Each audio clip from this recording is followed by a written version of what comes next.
Barack Obama. Change will not come if we wait for some other person, or if we wait for some other time. We are the ones we've been waiting for. We are the change that we seek. The best way to not feel hopeless is to get up and do something. Don't wait for good things to happen to you. If you go out and make some good things happen, you will fill the world with hope, you will fill yourself with hope. A change is brought about because ordinary people do extraordinary things. Yes, we can. We are the change we have been waiting for. In the unlikely story that is America, there has never been anything false about hope. In the face of impossible odds, people who love this country can change it. I'm inspired by the people I meet in my travels. Hearing their stories. Seeing the hardships they overcome. Their fundamental optimism and decency. I'm inspired by the love people have for their children. And I'm inspired by my own children. How full they make my heart. They make me want to work to make the world a little bit better. And they make me want to be a better man. If you're walking down the right path and you're willing to keep walking, eventually you'll make progress.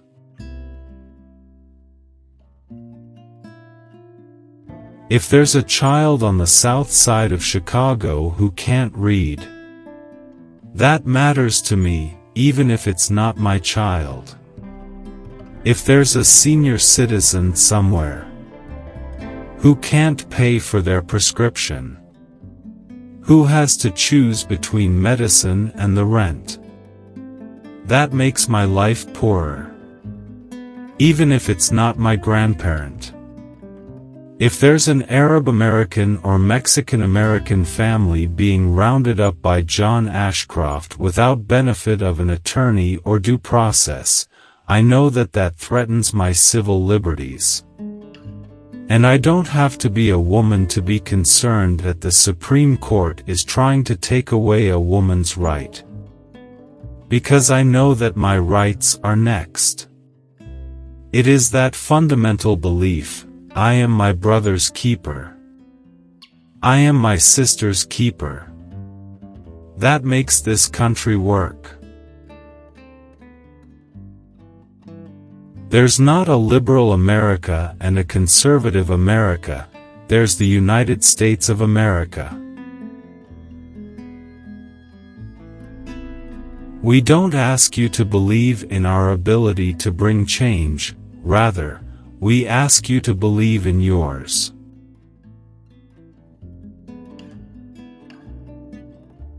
I believe in evolution, scientific inquiry, and global warming. I believe in free speech, whether politically correct or politically incorrect, and I am suspicious of using government to impose anybody's religious beliefs, including my own, on non-believers.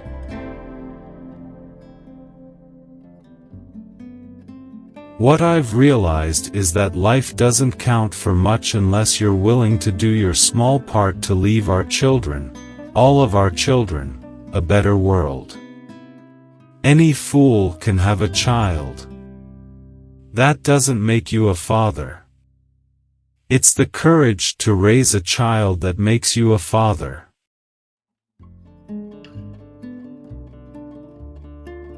It's important to make sure that we're talking with each other in a way that heals, not in a way that wounds. No, you can't deny women their basic rights and pretend it's about your religious freedom. If you don't like birth control, don't use it. Religious freedom doesn't mean you can force others to live by your own beliefs. Focusing your life solely on making a buck shows a poverty of ambition. It asks too little of yourself, and it will leave you unfulfilled.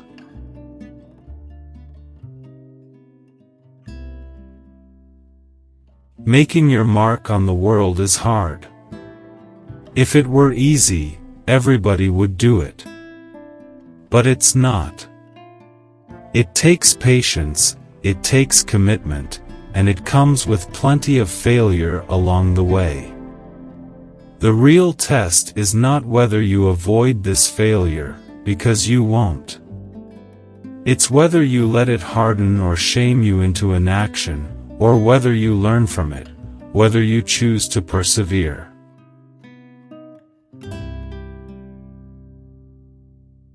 Nothing can stand in the way of the power of millions of voices calling for change.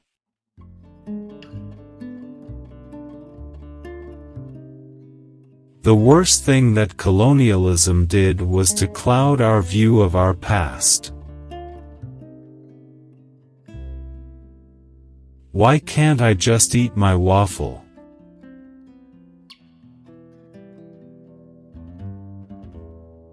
Hope is not blind optimism. It's not ignoring the enormity of the task ahead or the roadblocks that stand in our path. It's not sitting on the sidelines or shirking from a fight.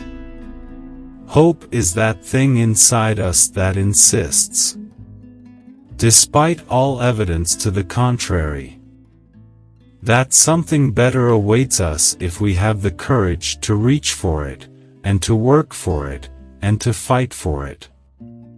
Hope is the belief that destiny will not be written for us, but by us, by the men and women who are not content to settle for the world as it is, who have the courage to remake the world as it should be.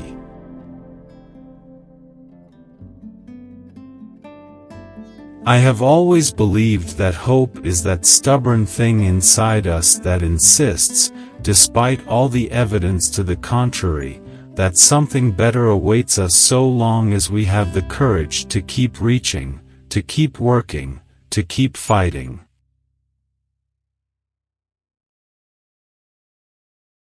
Our stories may be singular, but our destination is shared.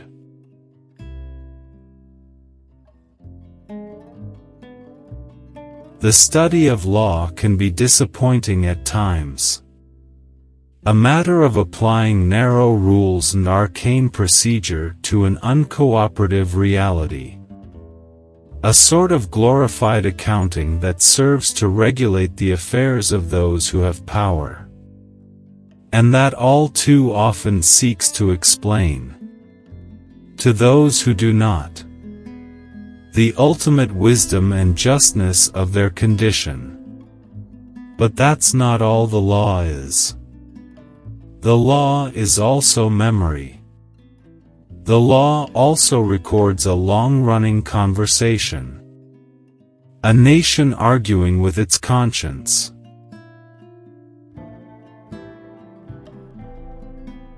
Enthusiasm makes up for a host of deficiencies.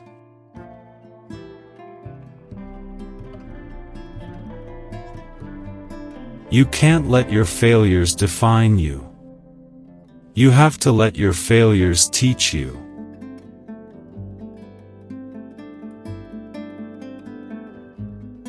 I suspect that God's plan, whatever it is, works on a scale too large to admit our mortal tribulations, that in a single lifetime, accidents and happenstance determine more than we care to admit, and that the best we can do is to try to align ourselves with what we feel is right and construct some meaning out of our confusion, and with grace and nerve play at each moment the hand that we're dealt. While we breathe, we will hope. While we breathe, we will hope. No one is pro-abortion. You can put lipstick on a pig. It's still a pig. More than a building that houses books and data. The library has always been a window to a larger world. A place where we've always come to discover big ideas and profound concepts that help move the American story forward. Libraries remind us that truth isn't about who yells the loudest, but who has the right information. Because even as we're the most religious of people, America's innovative genius has always been preserved because we also have a deep faith in facts. And so the moment we persuade a child, any child, to cross that threshold into a library, we've changed their lives forever, and for the better. This is an enormous force for good. If there is anyone out there who still doubts that America is a place where all things are possible, who still wonders if the dream of our founders is alive in our time, who still questions the power of our democracy, tonight is your answer. We think of faith as a source of comfort and understanding, but find our expressions of faith sowing division. We believe ourselves to be a tolerant people even as racial, religious, and cultural tensions roil the landscape. And instead of resolving these tensions or mediating these conflicts, our politics fans them, exploits them, and drives us further apart. My identity might begin with the fact of my race, but it couldn't end there. To the Muslim world, we seek a new way forward, based on mutual interest and mutual respect. To those leaders around the globe who seek to sow conflict, or blame their society's ills on the West, know that your people will judge you on what you can build, not what you destroy. To those who cling to power through corruption and deceit and the silencing of dissent, know that you are on the wrong side of history, but that we will extend a hand if you are willing to unclench your fist. Change we need. A lot of shelter dogs are mutts like me. Where you are right now doesn't have to determine where you'll end up.